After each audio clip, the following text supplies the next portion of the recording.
is Mirthun. I am from grade 9. We are studying in Asterisk, the School of Robotics, Annanagar Academy. Our project's name is IoT Smart Irrigation System.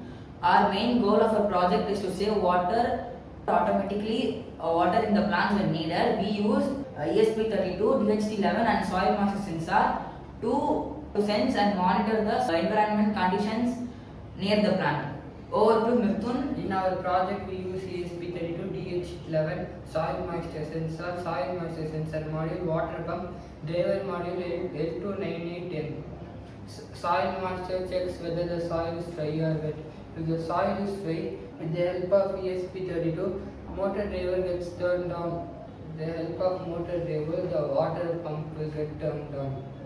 As soon as the soil reaches the required moisture level, the pump will get turned off. The sensor data can be also monitored through the phone. The DHT11 sensor is used for monitoring the temperature and humidity.